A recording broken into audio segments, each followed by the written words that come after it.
नमस्ते प्रिय छात्र, कैसे हैं आप सब? अच्छे हैं? तो आगे के वीडियो में हमने अभ्यास की चर्चा की थी, अब हम स्वाध्याय की चर्चा करेंगे। तो पहला प्रश्न है, प्रश्नों के उत्तर दीजिए। स्वाध्याय पहला, ऋषियों ने बालक का नाम सर्वदमन क्यों रखा? तो बालक बहुत साहसी था, वह वन में पशुओं को हमेशा सताता रहता था। इन पशुओं को तपस्विनियाँ अपने बाल बच्चों के समान रखती थी।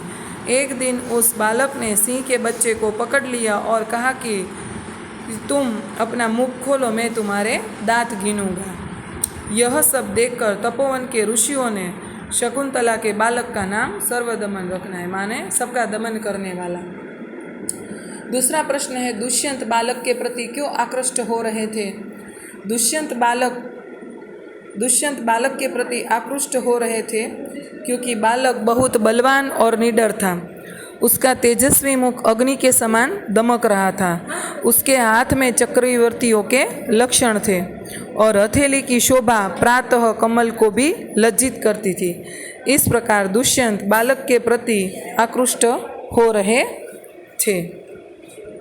प्रश्न नंबर 3 है, दुष्यंत ने पुरुवंशीय जीवन की कौन सी 2 रीतियाँ बताई?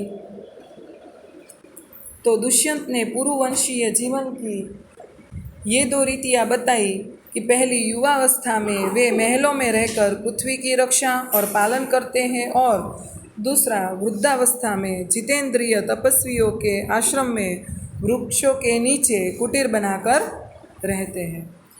यहाँ पर तीनों प्रश्नों के उत्तर दे दिए हैं। अब चित्रों का अवलोकन करके अपने शब्दों में कहानी लिखिए। तो चित्रों के आधार पर बच्चों आपको पता चल जाएगा कि ये एक ईमानदार लकड़हारा है, उसकी कहानी है। बराबर है? तो ये कहानी हम देखते हैं, चलो।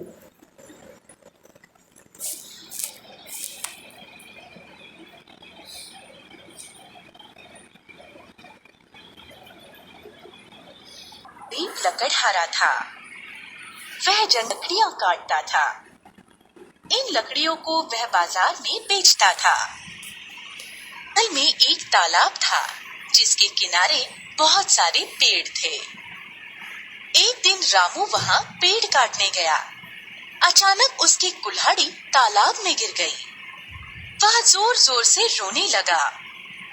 वो रोता सुनकर जल देवता प्रकट हुए और उससे रोने का कारण पूछा।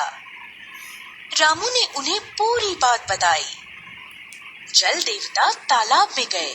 तालाब से वे एक सोने की कुल्हाड़ी लेकर आए कि यह उसकी कुल्हाड़ी नहीं है।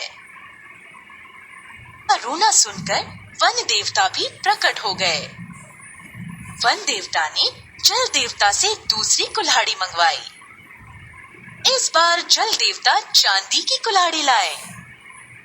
बच्चों, रामू ने जल देवता के हाथ में चांदी की कुल्हाड़ी देखी। उसने अपनी बात दोहराई। रामू बोला कि वह दूसरों की चीज नहीं हथियाएगा। फिर तालाब में गए और लोहे की कुल्हाड़ी लेकर आए। रामू उसे देखकर खुश हो गया। वह बोला कि यही उसकी कुल्हाड़ी है। जल देवता ने रामू की सच्चाई पर प्रसन्न होकर तीनों कुल्हाड़ियां उपहार में दे दी।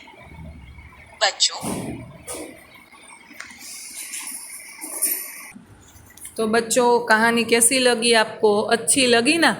तो आप भी इस कहानी को YouTube में भी देख सकते हैं। ईमानदार लकड़हारा ऐसा सर्च करेंगे तो आपको कई सारी इसके वीडियो आप देख सकेंगे।